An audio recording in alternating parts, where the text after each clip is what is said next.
My name is Michael Berenson. I'm a director of studies here at Aztecs. I've been giving you these webinars for the past few months. If you haven't been here before, I've given several. I'm a teacher as well. I've been in Spain for 11 years, okay? And you probably know that I'm American. I'm from Missouri, all right? But today I have a very special guest, a fantastic teacher of ours and a good friend who's also named Michael, and I'll let him introduce himself to you guys. Oh, he's lying. A fantastic teacher, he said. A good friend, yes. Fantastic teacher. Ooh, yeah. Yeah, I'm Michael as well. I'm from London. I've also been here more 10 years. So it's similar, 10, 11 years. I'm from London with a financial background and love Spain. And we're going to speak about the differences British English, American English. So I hope you enjoy. Yeah, I think they will. I think you know, I don't think we'll fight at all today. I think we'll be very serious and to the point. Yeah. No fighting will happen. He's a coward already. I want to remind you guys, if you want to participate, we will ask for participation today. And you can participate in the chat, like always, okay? Just write your, or if you want, we would like some volunteers later for pronunciation to see if you do the best pronunciation, which is the American, or if you do the old-fashioned British pronunciation, you know? So we'll look at that later if we get some people that want to voice their pronunciation. All right, so let's go ahead and get started. Today, it can be as participative as you guys want, all right? So I would like participation, and Michael and I will be speaking a lot and talking about our differences, all right? We have lots of similarities, but it's good for you guys to know the differences, all right? So as always, I have 3 objectives for you guys today, okay? The first one is to learn some key vocabulary differences. You might know some, and some might be new to you, okay? So this is going to be something maybe interesting. I hope it's going to be interesting for you, all right? The second objective that we've got for you guys today is what I just mentioned. British Michael Ewart is going to teach you how to pronounce like the Queen. And I'm going to teach you how to pronounce like a cowboy, okay? So that's kind of how we're doing things today. And the last one, there are a few grammar differences, all right? When, you know, America was settled, they just kind of forgot about how to be polite and correct with grammar and just did their own thing, okay? So that's a little bit of what we're going to look at today. No comeback on that one. See, I'm rude sometimes, but a lot of times I have to recognize that some things, you know, that we have. Anyway, so the first part before we get started is composed of photos, okay, different photos, and we're each going to say how we say these photos, all right? And you guys can participate as well, okay? So, yeah, sorry, what'd you say, Michael? No, I was gonna say, don't be afraid to open your mic, for example. Oh, yeah. I'm leaving your mics are silenced for the moment, but if you want to say it out loud, you can, or if you just want to write it in the chat, we'll both be looking at the chat, so don't worry about that. He's my co-host, so we're both hosting, and we can both respond in this case, all right? So good, let's get started. So we have 2 photos here, and I think maybe we can count down from like 3, Michael, and like the first one, the one on the left, yeah, you there. So we'll just go 3, 2, 1. Candy. Sweets. All right, I don't know if you guys got that, but in American English we say candy, and the Brits say sweets. And the Spanish? Anyone? And, yeah, in Spanish, yeah. What would you guys? I think they have a lot of different words for this. Yeah. Probably. Yeah. They say obviously the specific type there. They look like they could be M&Ms or something, but I know that the Spanish have a lot of different words for candy. Like dulces or. Yeah. I hear chuches a lot, maybe, like chucheria. Oh, chucheria. Yeah, from chuche. Chuches comes from chucheria, but I think we'll leave this next one to them. Michael, what do you think? Yeah. What? How do we say this in American or British or both? What do you guys think? You can do it to a vote or just out loud. Anybody. You can say it out loud, write it in the chat, whatever you think. All right. Someone said in the chat. In fact, I normally say ladies first, but I think there's only ladies in attendance, Michael.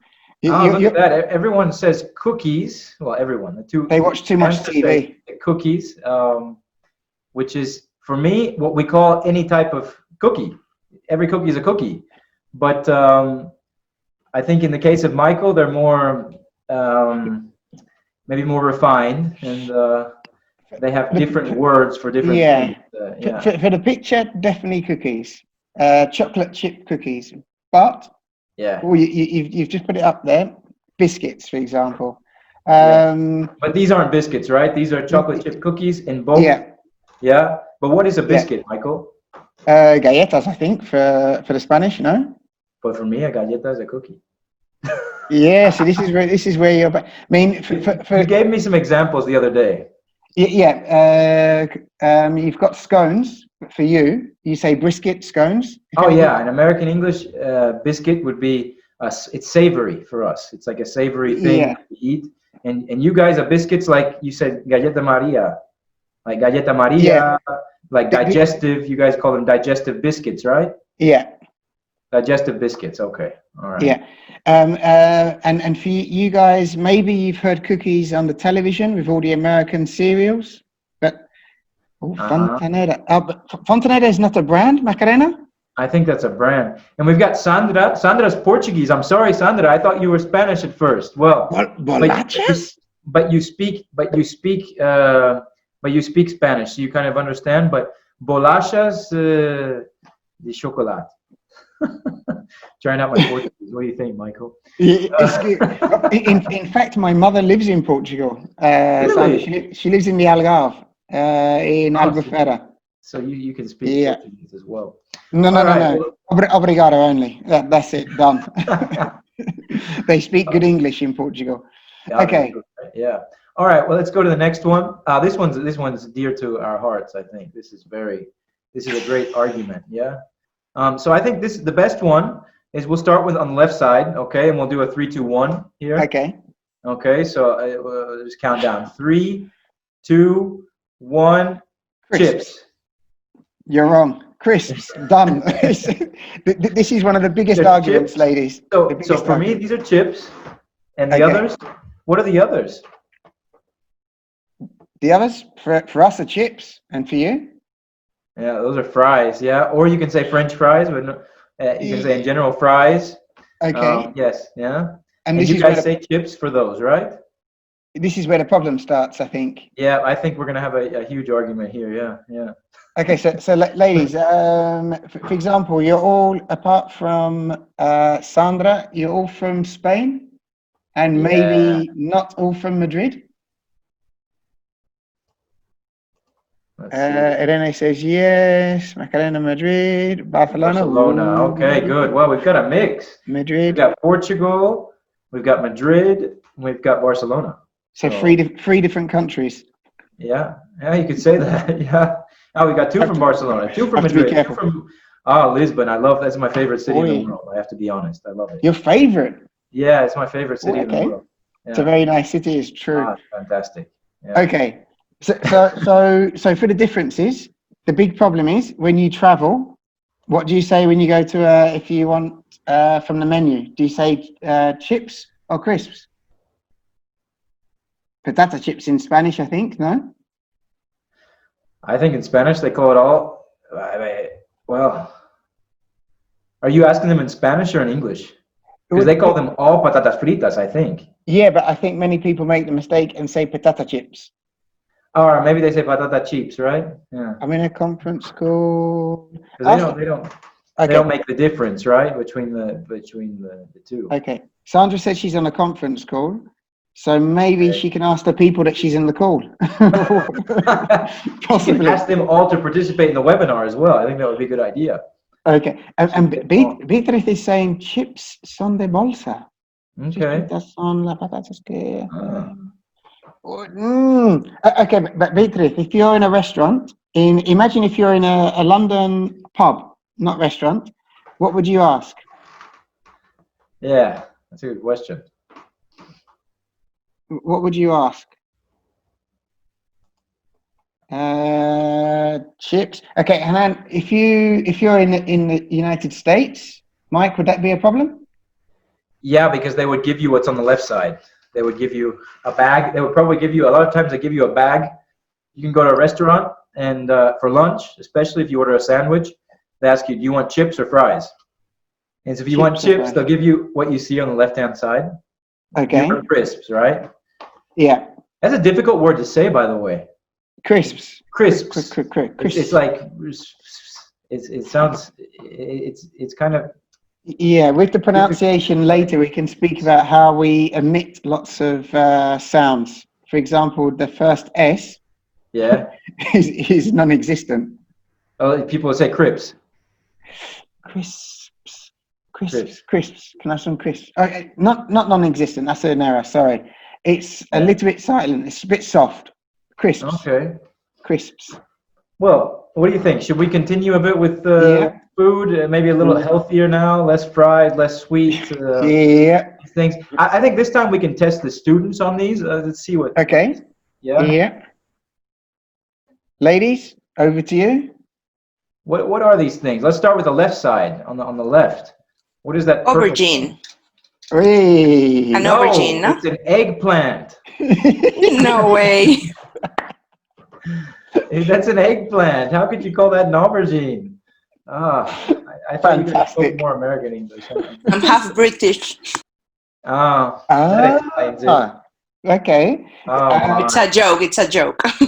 But when you said aubergine, it's because you've travelled and heard it, or you've seen it on TV? Because this is because when we study English in Spanish, we usually study British English more than American. Okay. Ooh, interesting. Because that is true. Yeah, I have to correct them a lot, Michael, on their British English. Yeah. Ooh, you shouldn't be correcting. You're going to confuse them. Okay. What are those green things? What are those green things? Not my favorite vegetable, to be honest. I do like eggplants. They look like cucumbers. You think they're cucumbers? Zucchini or courgettes, no? Both zucchini and courgettes. 50-50. Courgette, I believe, right? Is it courgette or is it courgette?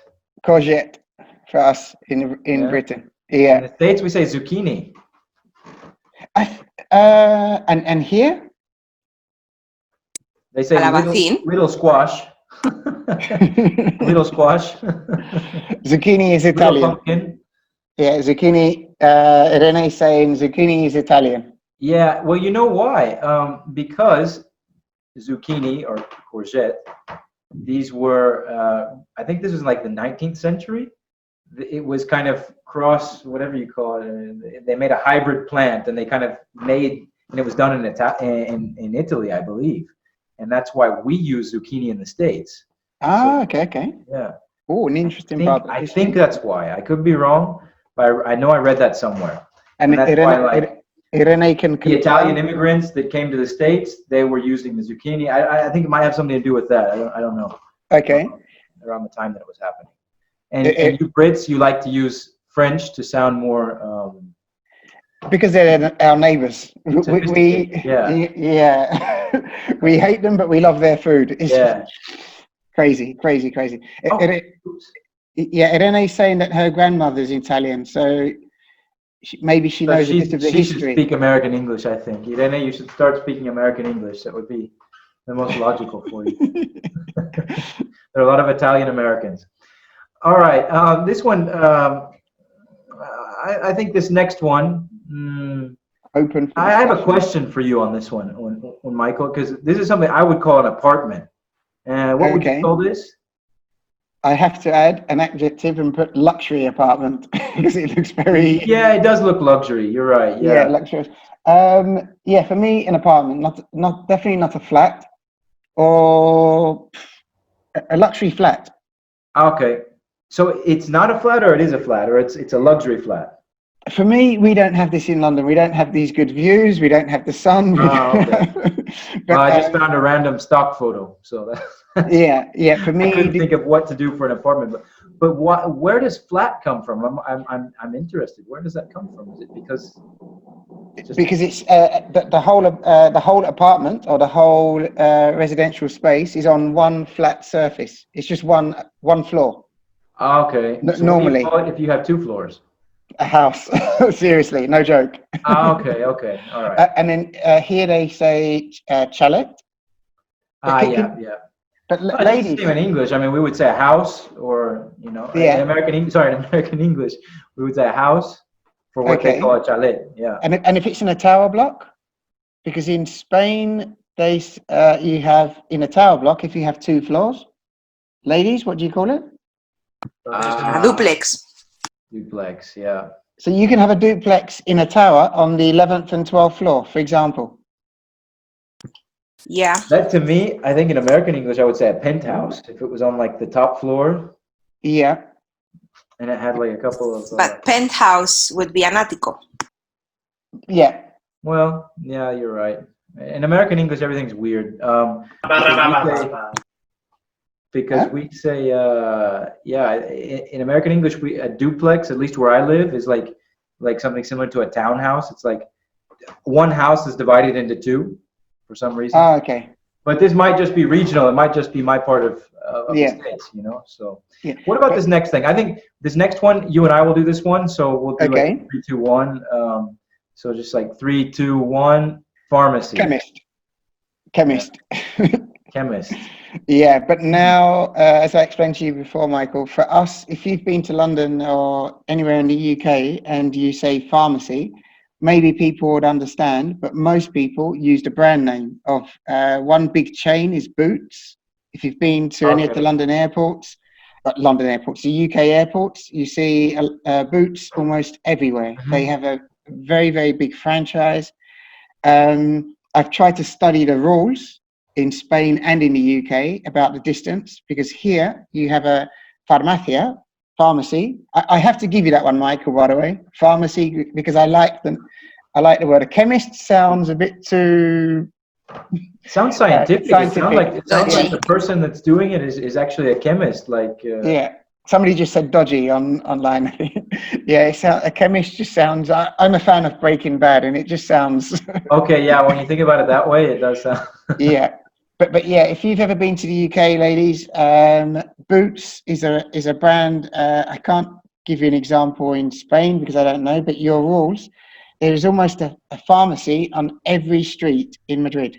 Every street. In the UK, no. There's rules about how many you can have. Here, your rules are very strange because I don't know how they do business, but that's another topic. Okay? Yeah, I hear you there. I think in the States we don't have that quantity of pharmacies either. Can you see the question in the chat? Why do pharmacies sell absolutely? Well, this is actually something we would call a drugstore, which are bigger. Yeah, you can find medicine, food, batteries. You can buy your child a birthday present there. You can. We have these places called Walgreens. We have CVS, and I think in New York they have Duane Reade. Yeah, you can buy almost everything. You can get your photos developed if you want to. If you want to print out your photos, you can get them developed there. You can do so much. It's like a little bit of everything, and they're kind of big. I don't know if that's the way it is in the UK. I'm trying to see what Beatriz has put. They look like fish or something. I don't know what those are. Beatriz? What did you? I don't know what are those? It's a smiley. That doesn't look like a smiley. I can't tell what is it. Yeah. Some type of emoji? What is that? Is it the dancing emoji? No. It's an emoticono. Can you see it? It looks black and white. We can't really see it well. It's like this. Is it the dancing? It's not. It is. I can see it. It's your computer, maybe. It is a smiley, Beatriz. I can see it. Thank you. Okay. American English versus British English, or men versus women. Yeah. Okay. All right. The next one. This is a common one. I think the students maybe can do this one. What do we call the thing on the left?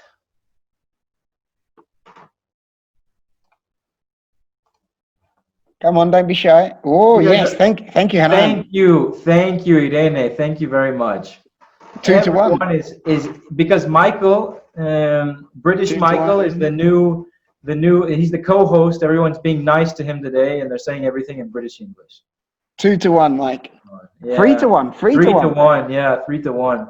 Yeah, I would call it an elevator. Does the word elevator exist in British English? Yeah, well, this is the problem we have with American TV. Things like Friends, Big Bang Theory. Many people have started to use lots of American terms. Like I said before, with not the aubergine, the courgettes, and one of the words before, we adopt a lot of vocabulary from, for example, hi. In the past, when I was growing up, nobody said hi. Friends introduced hi as a greeting in England. Really? The TV serial Friends, yeah, because every time they entered the room, coffee shop, the apartments, each other's apartments, hi guys, hey guys. Yeah. So, and lots of people started using it in the late 90s instead of hello. Yeah. Hello sounds much more like the Queen's English. Yeah. It's really like, hello, hello. Yeah, but on the news, they wouldn't say hi, good morning. They'd say hello, good morning. Hello, yeah. Because they're speaking to the Queen. Formal, yeah. Yeah. And, okay, going on to the right. And Sandra says that they say elevador in Portuguese. Ooh. That's nice. Elevador. Okay. That's true. In Lisbon, I have seen that, yeah. Okay. The next, yeah, what is this space? I mean, actually, technically, maybe we discussed this earlier. Maybe in general, in both countries, it's the same thing. But okay, yeah, again, adopted from the TV shows. Okay, Hanan says closet, walk-in wardrobe. Yes, British. Yeah. Thank you, Hanan. Yes, I would say definitely. I would say a walk-in closet or closet. Yeah, in general, it's a closet. Yeah. Yeah. And Michael would say wardrobe. Wardrobe, but this is for rich people because it's very big. Walk-in wardrobe, definitely. Yeah. These are quite common in any new house in the States. You can find these. Yeah, but this is Michael. Sorry, ladies, I forgot to say my wife is Spanish. We will discuss that later. But on these, I don't know if any of you watch the TV programs on Divinity or the other channels. But with the walk-in closets in America and the American shows for Love It or List It, the houses are massive. Massive is a way we say big. They're very big. So the bedrooms are just enormous. So every bedroom has a walk-in closet. And for us in Spain, I don't know if you're in your personal houses, but we don't have, we have a walk-in living room, yes. Yeah. You have a park for a living room, Michael, I think, no? Yeah, I do. I do have a big terrace in the park, yeah. Oh, but I don't have walk-in closets. I've never seen a walk-in closet in Spain, ever. Ah, okay. Yeah. Yeah. But in the States, it's almost everybody I know has a walk-in closet. Yeah. Older houses, no. But newer houses, they always put in walk-in closets. And where you've got clothes everywhere here in Spain. You just leave them in every room, right? Those programs are amazing. I know people here, they switch out their closet, their wardrobe, as you would say. They kind of change their wardrobe from summer to spring to winter, whatever. The women, only the women. Yeah, I think it's the women. Yeah. Yeah, I think, ladies, I think. Yeah, I've never done it. I just have my same closet for all year. But I do have a big closet. I'm kind of lucky. Ah, okay. But I know a lot of people keep some of their clothes in storage, kind of somewhere else, and then what they need for the season. I think that's a lot of extra work. I don't know. Yeah. So, okay. Michael, what do you call these things on the left? I want to ask the ladies because these are not so common. Yeah. For me, the word in British English sounds like a woman's name, actually, like a lady's name. Very true. Yeah, Irene. Lorry. Yeah. When we were kids, you just see lorries on the television all the time. You see them on the street. Lorry. Yeah. TV movies, TV comedies, truck. So we got used to both again. So okay. Yeah, for me, it's a truck, but actually when they're very big like this, a lot of times in the States, we call them a semi. Oh, yes, in Australia too. I lived in Australia for some time. Semi. Yeah. I'm going to take the semi. you call them like a semi truck or something. And I don't know Yeah. what actually that means, but Yeah, because it's in two parts. that's why. Huh. Yeah. Or- Okay. I never thought about it, but that's what we say. Yeah, semi. Yeah. The next, what would you guys say? The next one, the next photo. This place. It's the place Wrong. or the thing that you use. Wrong. And Macarena's cheating. Okay, Macarena, can you pronounce it? The British version? Petrol station. Oh, like the Queen. Oh wow, that did sound very. Where I'm from in London, it's petrol station. I'm going to get some Sounded petrol. very Queeny, yeah, Queen's Englishy. I'm more South London, you know. Yeah, we drop the T, so we say petrol station. Petrol, not petrol station. We're very bad in England, very bad with the pronunciation. Yeah, petrol station. And now, For us, definitely a gas station, yeah. yeah, even if it's not gas. And people say gasoline. Well, yeah, it could be gasoline or gas. We call it gas all the time. We say diesel. Gas, diesel. Yeah. Yeah, it's a tricky one, very tricky. Okay. Yeah. All right. We got a few here. Keeping on the topic of transport. This could possibly be London, maybe. I don't know. It looks too efficient and clean. The train looks too clean. Oh, okay. It's definitely not in the States, so I don't know where it is.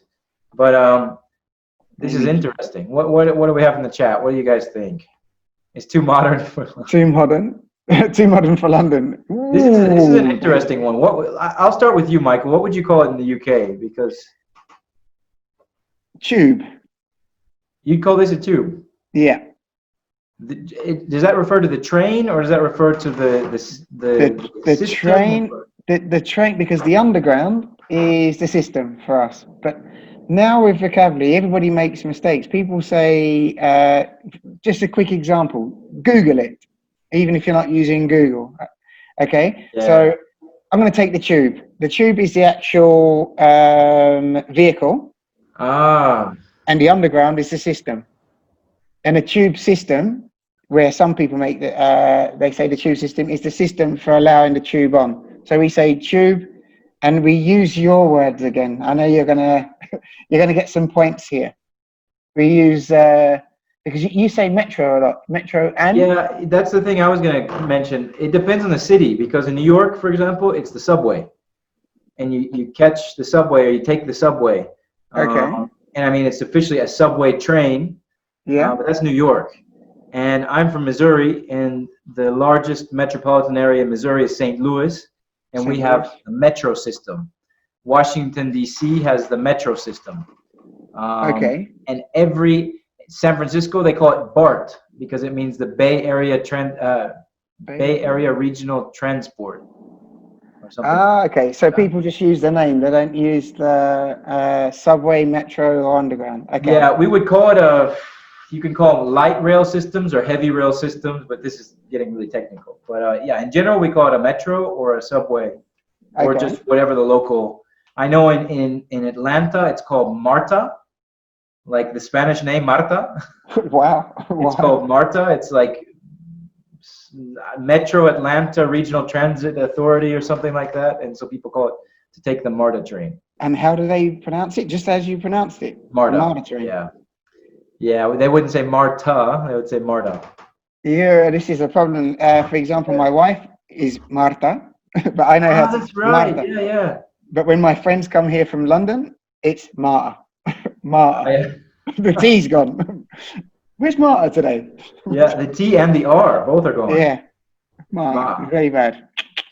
Okay. Okay. This next one, I don't know if you guys know what I'm referring to, but I'm referring to the acera.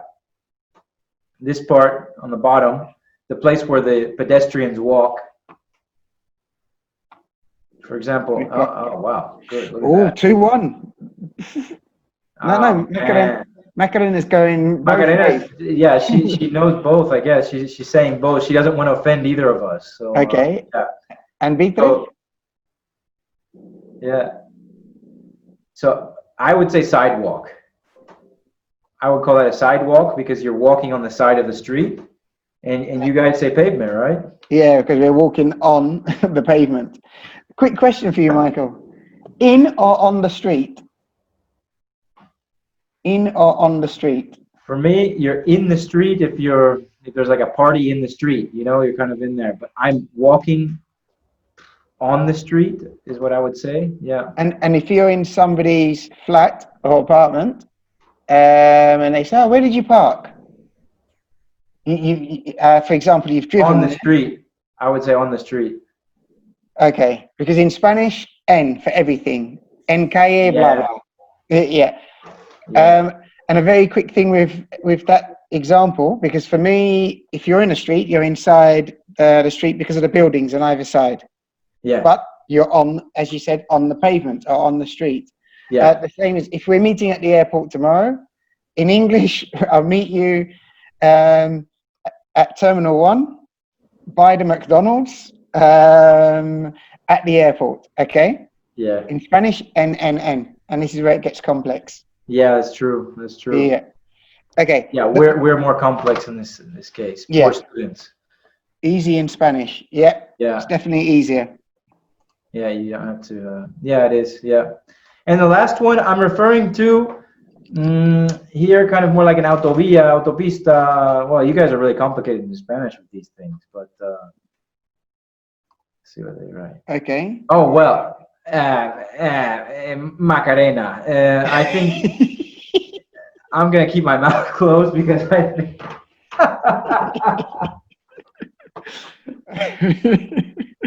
Okay, she's changed. Wow, it. that's very advanced. Yeah, the official thing, these ramps, you could call them flyovers. Yeah, it's what we're very common to used to. Yeah, we've got motorway high. Irene's gone for both. To be honest, with technology today, I don't know if people are using word reference. Imagine you see the picture, you check on your phone, and it brings both the American English on word reference. You can be honest if you want, ladies. But Irene says there's no time to use, and she says better. Lingui is better. Yeah, I think it's better. So she's using lingui, not word reference. So, I was referring to highway and what Michael would say motorway probably, but you can get even more in depth. But in general, if you have like a couple of lanes on each side, it's usually a highway. And I think you guys say that. Is that because for me the other is a road. You know, we would say a road. Yeah. Yeah. Definitely. So highways and roads in this case. Yeah. All right. At work, lingui. Okay. And streets, you know, also. I mean, a smaller thing would be a street. Yeah. Case, yeah. All right. Continue along, because if not, we're going to just be doing the vocabulary all day. We've got to get into pronunciation, get into the grammar and all of that stuff. All right. Good. So we couldn't finish this without doing a little bit of clothing. All right. Because this is where a lot of big differences. Oh, no, the answer is there. No. But to be honest, it's not a problem, because it's still nice to see the difference and then discuss the difference. So, for example, in the first one, we'll do it. I wanted to test the students, but in this case, they've got the. I'll put the. This will be a good reference to start with. You're right. Yeah. You're right. Women love clothes. Would you agree, ladies? Yes, Macarena. Da-da. All right. So yeah, we've got. No for me. You guys say waistcoat, but I'm curious, Michael, because for me, anything that doesn't have sleeves and you button it up here, or you fasten it here, we would call a vest. But if you're working on a construction site, do you still call it a waistcoat? No. If I remember correctly, we would call it a safety jacket. Vest? Safety vest and safety jacket. Because we call it a safety vest. Anything it could be elegant. An elegant one is a vest for me, like what this gentleman's wearing is a vest. But if it's for construction, for whatever safety reasons, I would call it a safety vest. Yeah, because for us, a coat in general usually goes past your waist. It covers most of the body and parts of the legs. A jacket doesn't go so far down past the waist. Okay. And a waistcoat is self-explanatory. Yeah, but it doesn't have sleeves. Yeah. Okay. But if it For had me, it's sleeves, a it vest would because be a a vest jumper. doesn't have sleeves. If it had sleeves, it So would be I think a pullover. American English wins in this case. Definitely. A vest has to be underwear. I'm sorry. A vest is, unless it's a safety vest or Yeah. a survival vest. Okay. Um, if we jump to the third picture. Yeah, Now let's go ahead and let's test them. What would you guys call this? Because this opens up a huge yeah. Those are both American English, Irene. I would call them sneakers or tennis shoes. In my part of the States, we would say tennis shoes, but very near where I live, people say sneakers, or if it's more for skating or something like that. If you're someone who likes skating, not roller skating or ice skating, but I'm talking like skating on a skateboard, you would call them sneakers, maybe. Okay. Yeah, that's kind of how I look at it. But a lot of people call them sneakers in general. Yeah, and we would say tennis shoes where I live. In and English, you guys say what? Trainers, because you use them to train for everything. It's just easy. Many people cheat and say sports shoes, but trainers. Trainers covers everything. Sneakers. Where does it originate from? I like sports shoes because that's kind of. Where does sneakers originate from? I told a joke a long time ago. The students don't know maybe the meaning to sneak. Sneak somewhere is to be very quiet, so as not to be heard. So I think sneakers come from. I don't know. Usually you think of sneakers as being loud. You know, you might think of like playing basketball or something and rubbing against the floor, and they're kind of loud. So, but in theory, it's to sneak, to be quiet, so you can. Because the shoe is soft. The actual shoe is soft, and you can tread carefully. Yeah. I think that's where it comes from. So the next one, this is what you call a vest.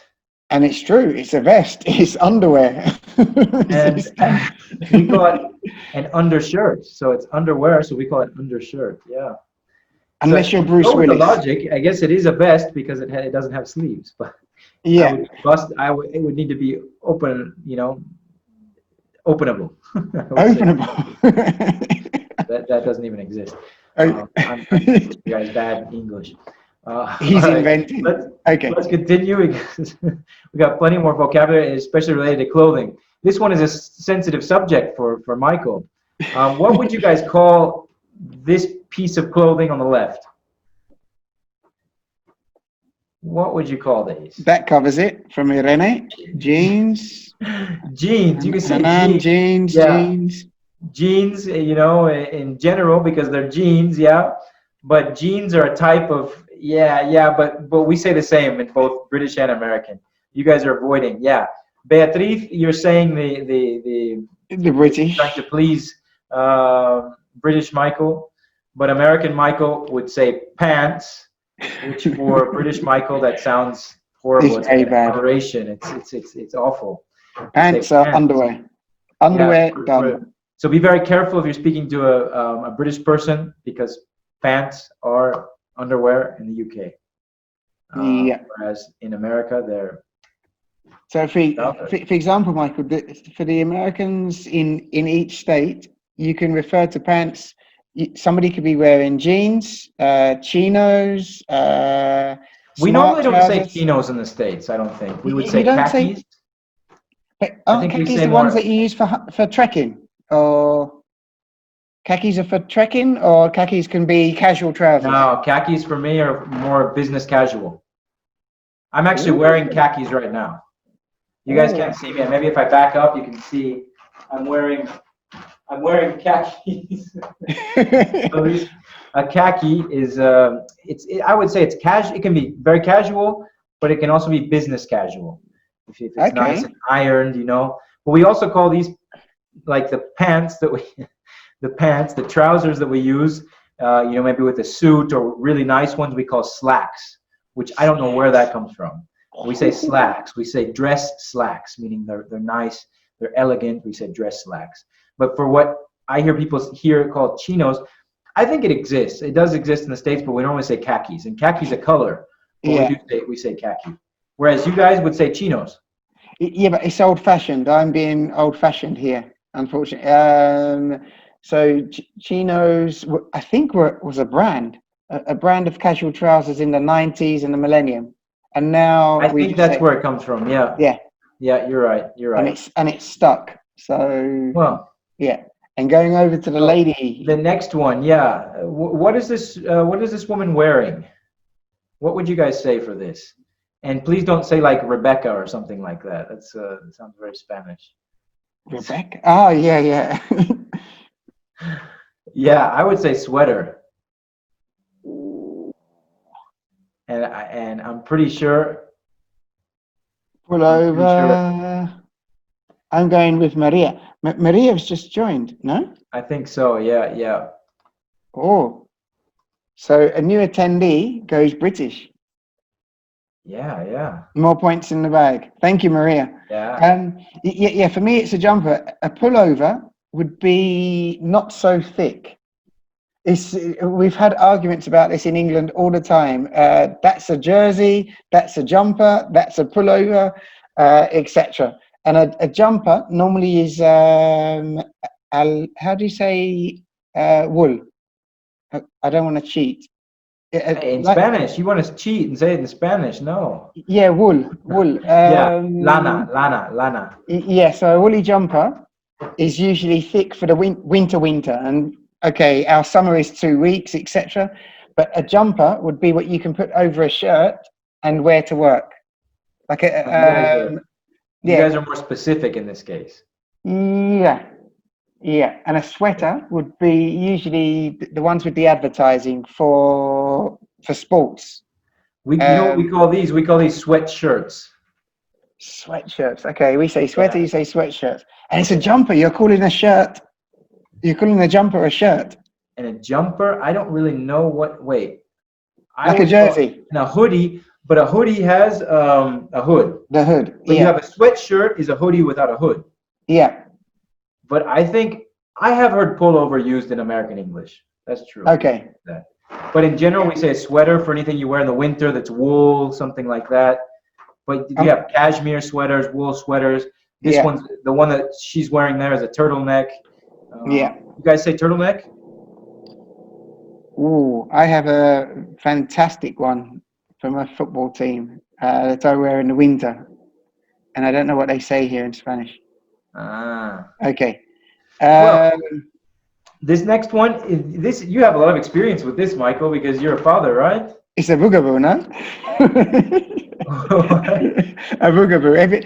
When Victoria was born, everybody we saw on the street had a boogaboo. Now it's mixed. The fashion's gone and different brands. Boogaboo is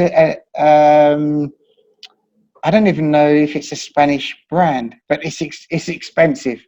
Never even heard of it in my life. Marta, it's a brand of pushchair. Marta's parents. Of a what? Did you say pushchair? I don't know what that is. Yeah, pushchair. You push in a chair. We say stroller because you take your baby for a stroll. Ooh. You guys know the expression to take someone to go on a stroll or to take a stroll. And we take our babies on a stroll. Okay, then, Michael. So, if it's a baby, like 6 months old, 3 months old, what do you call it? Still a stroller? Actually, I think there are differences here. Yeah, because I don't know. I just call it in general a stroller, but I think there's a difference between if the baby's really young. Yeah. Because this is like a carriage, actually. A stroller for me is maybe when the baby is sitting up. Yeah, and this is the other. Yeah. Okay. Yeah, and this would be a pushchair, but we for the one in the picture we can say pram. Pram. And I can't think. I think we would just, for lack of a better word, I would say stroller for both. But I don't have kids. Okay, I'm trying to understand what Irene is saying. She said there are normally 3 phases. Oh, wow. She's really breaking it down for us. 3 to 3 months, 4 to 8 months, and then later on. Wow. So you have to have, that's crazy because you have to have something for each stage of your baby's life, and you have to make that investment just for those 3 months. Yes. Well, it's a bit complex. You and Marta need to have another kid, Michael, to make that, to make the most of that investment. But we can sell the boogaboo. I think Victoria needs a baby brother or sister. She's got a cousin from the twin sister. That doesn't Very, matter. very close. Maybe needs a little brother, you know? Don't say anything to Martha. I won't be able to work. Two women at home. This is another topic. Okay. What do we call this thing the baby's wearing? Anybody know? Any of our students know this one? Yes, Maria's lived in London, I think. Because she's definitely, she joined and she said all the British terms. Yeah. Any more? I would say, it's singular. It's a nappy, right? So I wrote nappies there. Sandra's thinking of the clothing, not the. Okay. I wrote nappy, but it's nappy, right? It's just a nappy is the thing that. Yeah. We say diaper. I don't know where that comes from. It's a strange word. Diaper. Oh yeah, Diaper, nappies. Yeah. Actually, that's what Irene says is diaper. Baby grow. Okay. English word, because you watch the baby grow in. But the one that Scotland, I don't know. What is the baby grow? I'm sorry, I'm confused. What is that? Body. Oh wow. Okay. Oh no, sorry. Sandra's very British, I think. I had no idea. You taught me that, Sandra. Thank you. Yeah. Between you and Michael, you taught me a baby grow. I think we call this a onesie. A onesie. But I'm thinking of the actual item he's wearing looks like the whole body. No, because there's the interior, which is a body, and then there's the pajamas, but no. I just put in the chat what we say onesie for this. The clothing that the baby's wearing. And then the last one, this thing that the baby has in their mouth. Anybody know this? Oh, Irene's got the pacifier. Yeah. It's very logical in American English. It's a pacifier. Your baby's crying. You want to pacify the baby, so you give it a pacifier to make. I have to give you that one. I have to. It does make sense. You know, it sounds very formal. It sounds very formal. I don't know where the expression dummy comes from, because from the comedies in the 70s and 80s, if a person was being stupid, boom, you're an idiot, you're a dummy. In the past, but the name has stuck. And pacify. We had a type of like candy, which is like a lollipop, or we call it, in my area we call it a sucker. I don't like the name. Okay. But we called them. The brand name was Dum Dums, I think. Dum Dums. Okay. They were called Dum Dums, and they were, but that makes sense, I guess.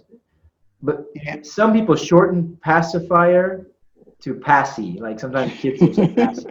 Pacifier. No, babies are not dummies. Irene has her kids with her. the kids are saying, "I'm not a dummy." That must be what it is. Okay, just a few more vocabulary, and then we'll go through just a little bit on spelling, and or we might even have we'll have to speed up on this one. I want to go through this one really quick. I think Michael, you and I can just kind of go through it really quick. What would you call this stack of letters here? What would you call that? Envelopes. Oh, well, I mean, but in general, you received it. Oh. Received it? What Irene said. Yes, you would say post, I would say mail. Oh, the post, the mail. Right? Yeah, we say mail, you guys say post. I think I have to say, post, younger, and again from the TV serials, mail. From the famous movie, You've Got Mail. I know it's an email. But that's email, yeah. Yeah, but email comes from the fact that in the States we say mail, and we started, using email and electronic mail. Yeah, and I think I have to give you this, because post is like the verb to post something. Yeah, so, but imagine if email had started, had more of a beginning in the UK, we might be calling it e-post instead of email. E-post. That's a good brand name. The verb is to mail. We mail something. Yeah. I'll mail it to you. Okay, this thing in the front of this house, what would you call this? Are you asking the ladies or me? You, because you or anybody. Yeah, because there you go. I mean, with you Americans, you've put the big house again. We don't. This is like a happy ender. I just found a stock photo. Yeah, Maria says garden, which for me a garden is something completely different. Why? Because for me, a garden is a place where you plant flowers or vegetables. So it's a specific little place where you plant normally vegetables, but you can have a flower garden as well. So you have a vegetable garden or a flower garden. And Sandra's just put front yard because that would be the front yard for me, and you have the backyard in the back. For me, as Maria said, and Irene, garden. And because Michael, you have a choice. You can plant things there, or you don't have to. Yeah, I mean, but in the States, what we call a garden is you plant. It's either a flower garden or a vegetable garden. And I think you guys call it a vegetable patch, right? Yeah, vegetable patch. You guys call it a vegetable patch, whereas we call that a garden. Which I think yours makes more sense if you look at the etymology of it. Yeah. So, okay, the next one. Oh, sorry. I just gave it away. Well, you guys say mobile phone, but what do we say in the States? Anybody know? Irene's got it again. A cell phone. Yeah, we say cell phone. Yeah. Let's fly through this one. The next one. No. Okay. Yeah, I already gave that one away. You guys call it a torch, right? Yeah. And we call it not that. Yeah, you guys call it a torch, and we call it a flashlight. For me, a torch is this thing that people would like use to protest with in the past. You know, they would light, a fire on a piece of cloth. Yeah, and that's a torch. In Spanish, they call it an antorcha. And so we call that a torch in American English. Is that what you guys call it as well? Or?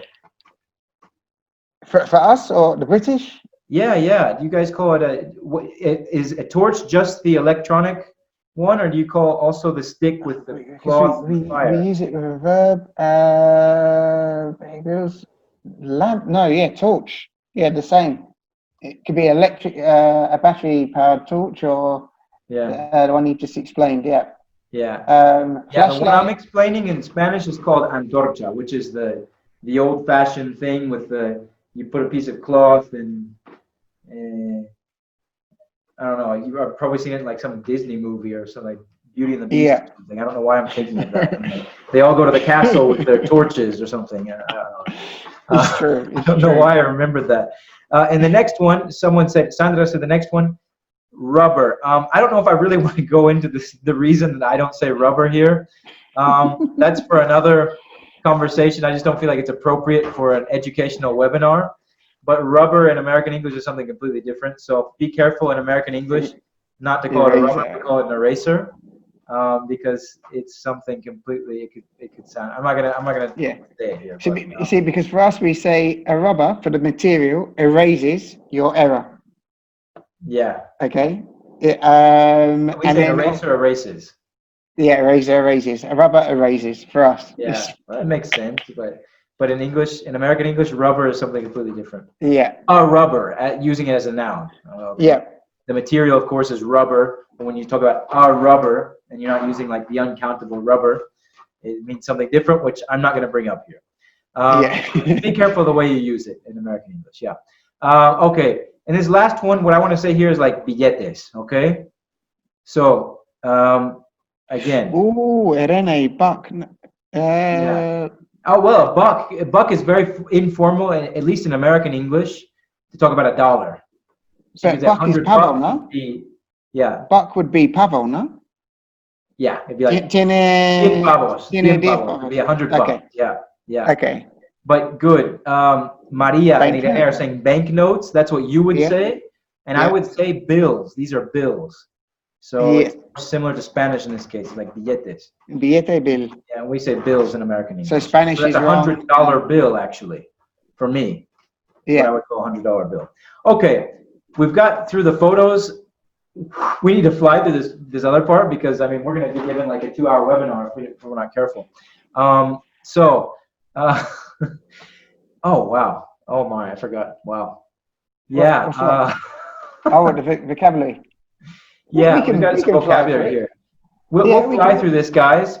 I just want to test you guys. Okay, the first one, we say abogado. In Spanish, what would you guys say in I work in a law firm. Yeah, and you can't. It's a lot. Irene, you said watch out, but we're not doing anything wrong, I think. she must work in litigation, Mike.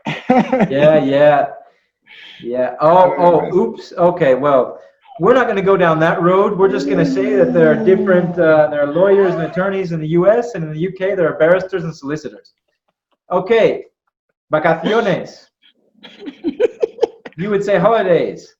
I would say vacation. Vacation. It's for a Spanish, actually for any Latin language, for any Romance language, the American would be more logical in this case, I think. Definitely. Because in American English, a holiday is what you guys call a bank holiday. Yeah.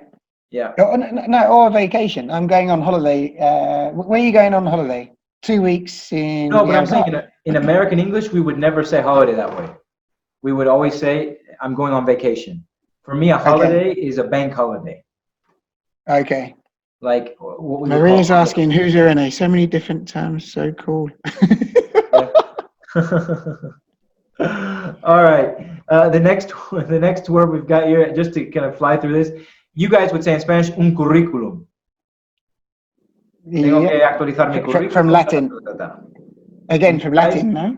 Yeah, it's from Latin, actually, yeah. But you guys call it a CV or a curriculum vitae. In the States, I've heard this, but only in like academia. We don't really say it in normal. In the States, we say a resume. And technically, we would spell it the French way. We would put it with both E's with the accent, the sharp accent or whatever you call it in English. Yeah. Okay. Good. Next. What do I? This is a complicated one, Michael. I have to give you this one. I have to give you this one. You guys would say hire a car, right? Yeah, but I have to give it to you because a lot of people use rent now. Because oh, really? Advertising globally, rent a car, and at the airports you see car hire in the past, but a lot are changing now. A lot. Oh, really? Rent a car. That's kind of a shame. I really like our differences. I feel it's kind of sad that things are changing.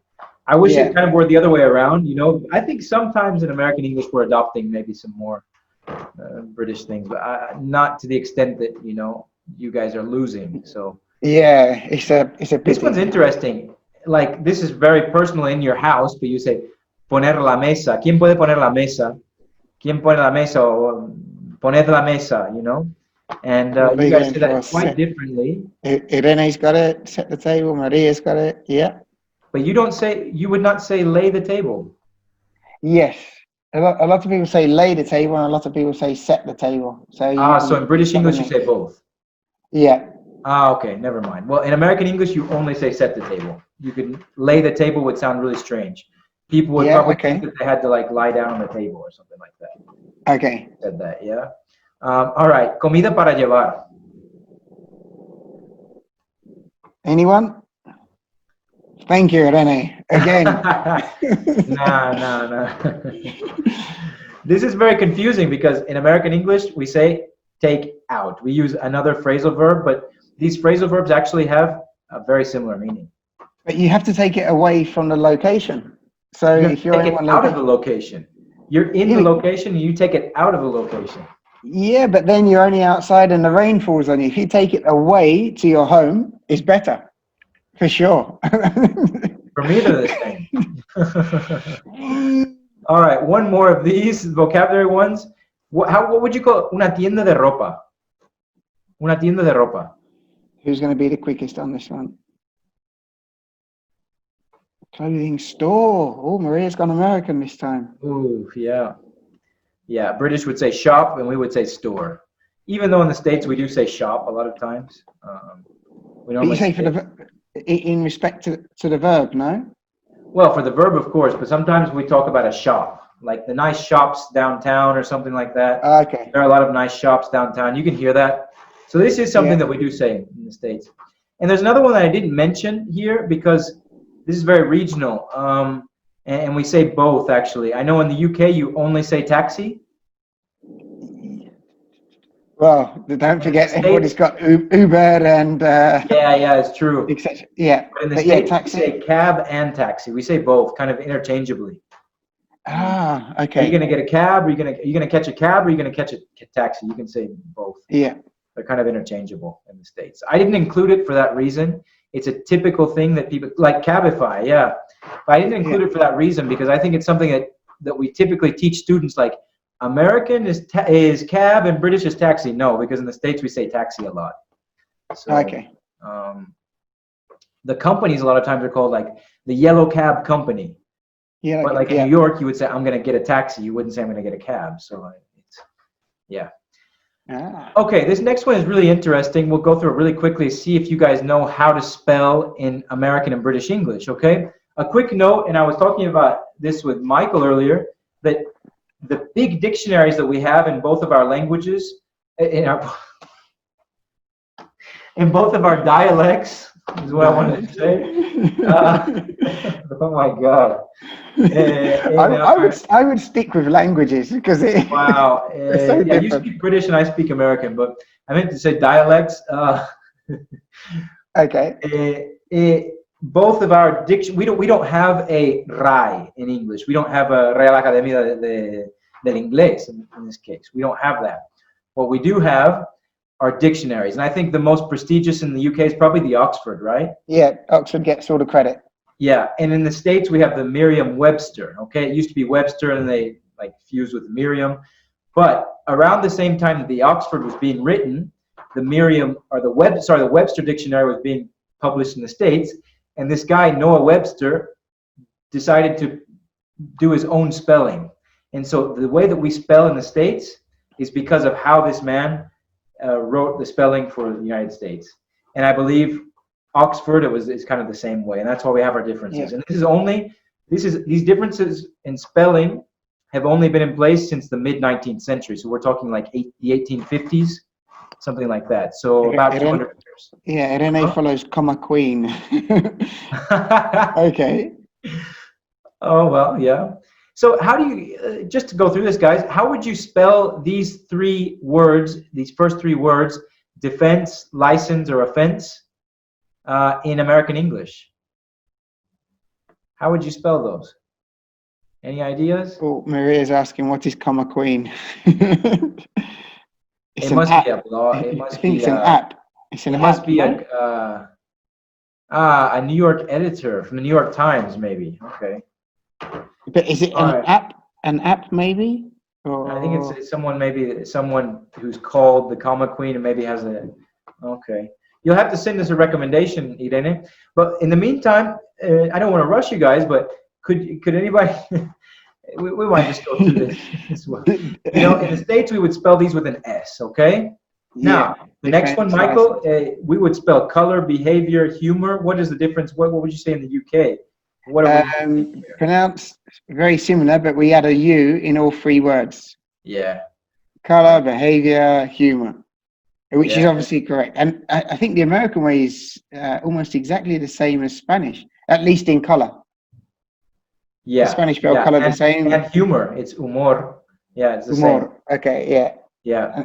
And then with apologize, organize, yeah. recognize, we one of the funny things I explained with Michael earlier is that depending on the setup of your computer, sometimes you could type the correct way with the S, apologize, organize, recognize, and your computer, because of American money and the American technology, changes it to the Z. And in an email, it's not a problem. It's not a problem. But if you send it to a British bank or any of your British offices, they would see it and think, why are they spelling it the American way?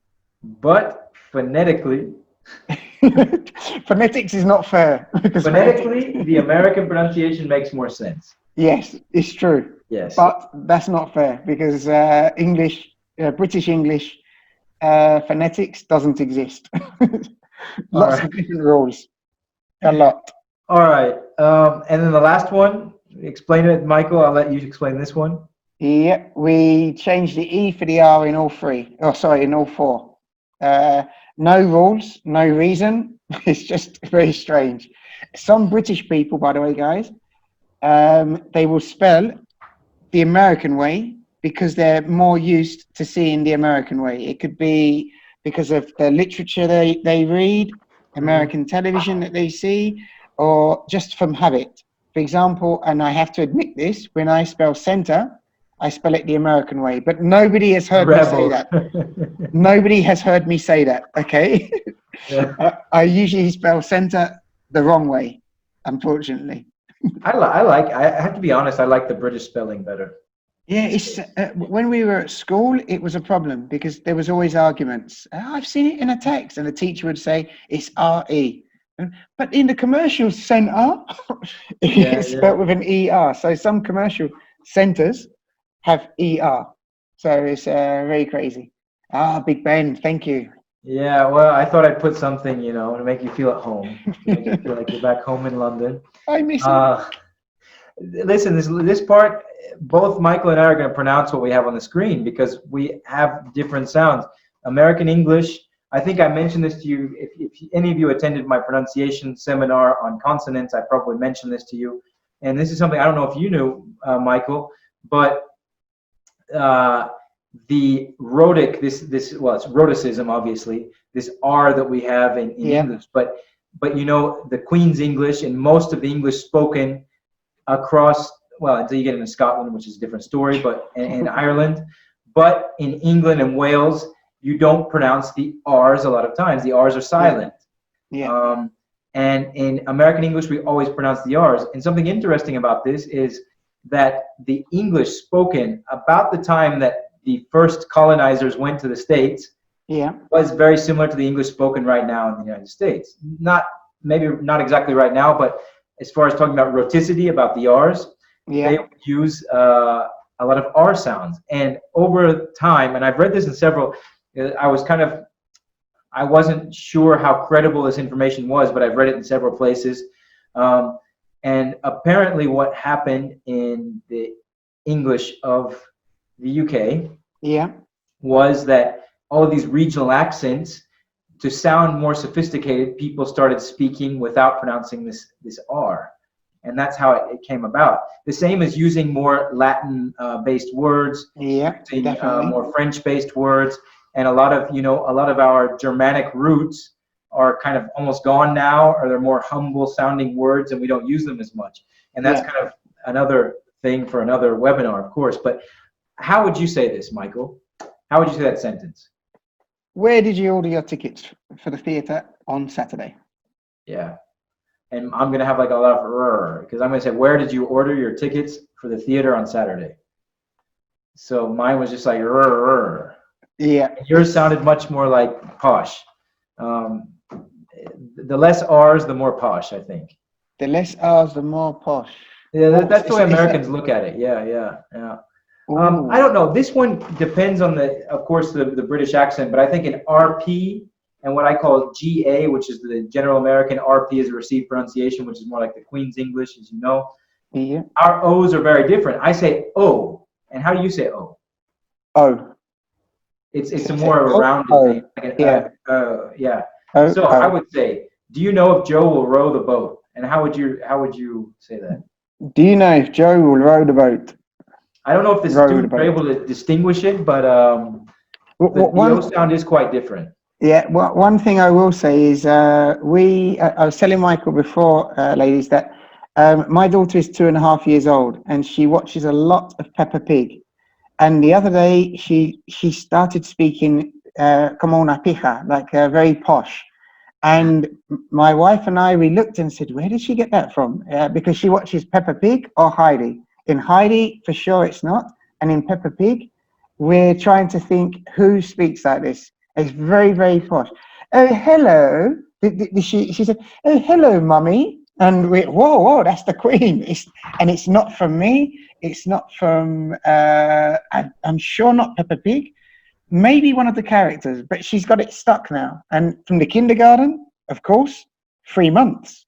We've been away from the kindergarten for 3 months. I don't know where she's getting it from. And just a quick thing, I used the word kindergarten, Michael. Yeah, I would call it daycare. I would call it daycare. For me, Ooh, I thought you for said me, kindergarten. for me, kindergarten is Rebecca, I'm going to check this. is the first year of obligatory school in the States, which is when you're 5 years old.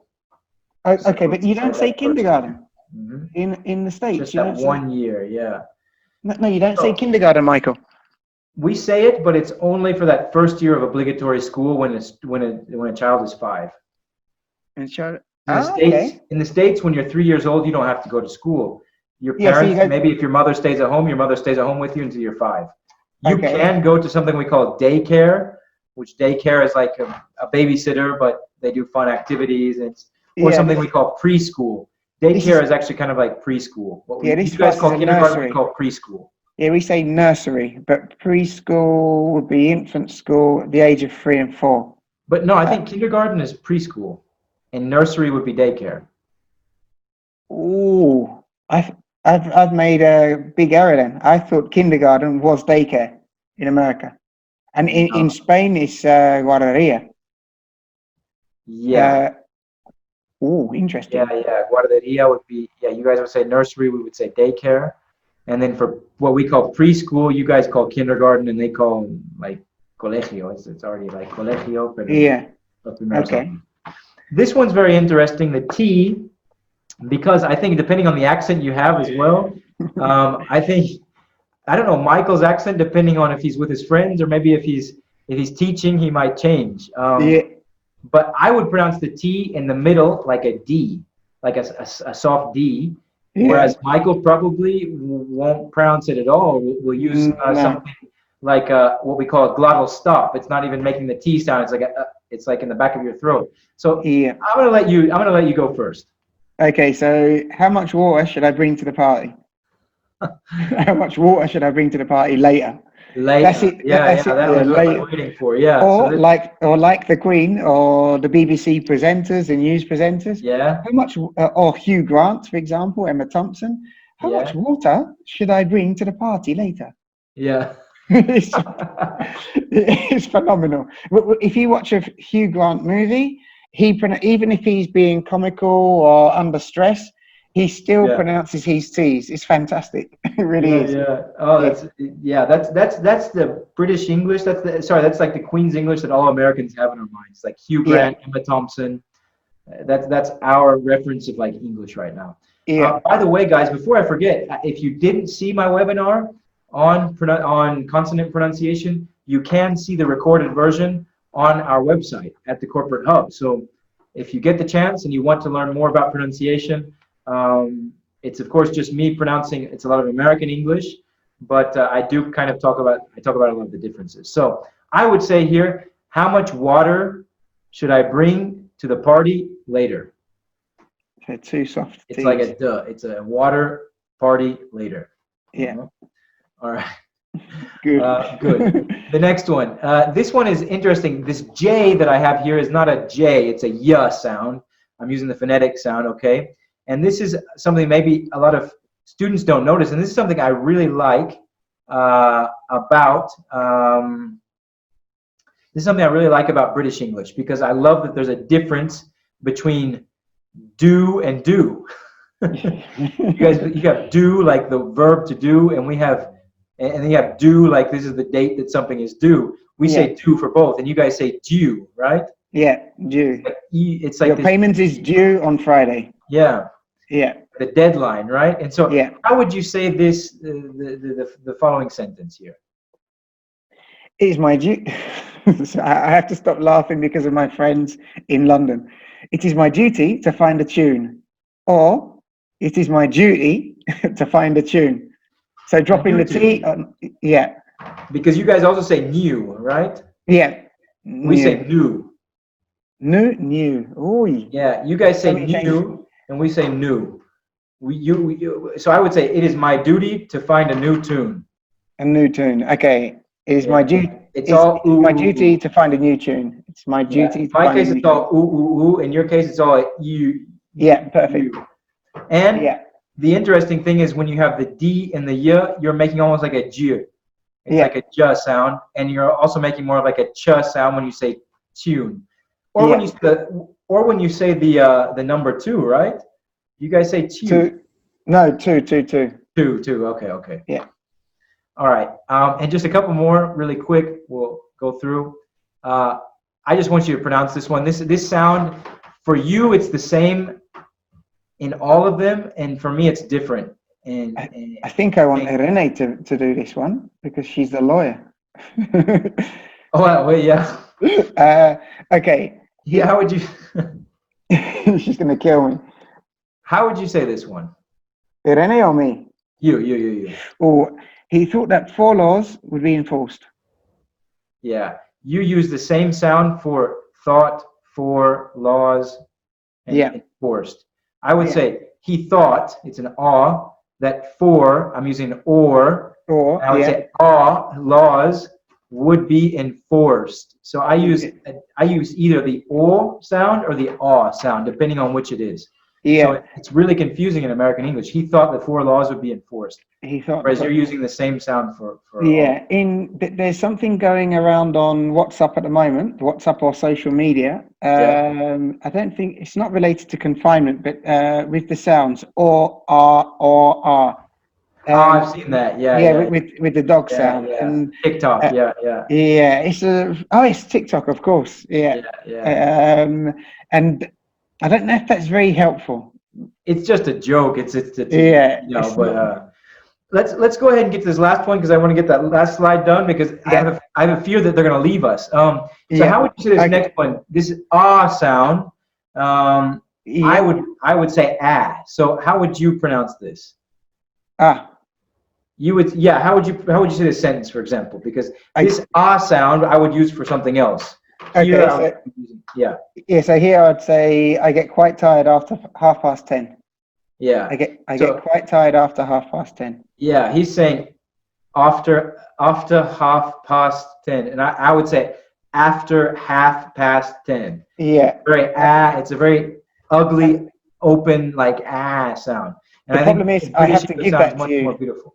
But you said it sounds more beautiful in British, but phonetically, American is correct because you say A for alpha.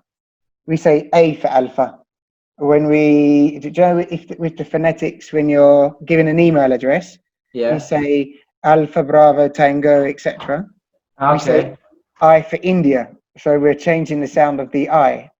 It should be eat the India. In Spanish, it's phonetical. In British English, it's a mess. I've never thought of that. Yeah, with the A, the I, and the E are the main 3. Yes. It's embarrassing sometimes, but it's life. This one I'm going to go through really quickly. Okay. Take and have, just reference there. I don't want to spend a lot of time on it. You guys would say have, we would say take. Yeah. Yeah? But then the Spanish also say take. I think, that's true, yeah. There are probably more examples here. I just put in 4 of each. Yeah. But I mean, we would definitely say, would you say have a break? Yeah. Yeah, we would say take a break always. Take a look at something, and you guys would say have oh, hey, take a look at this.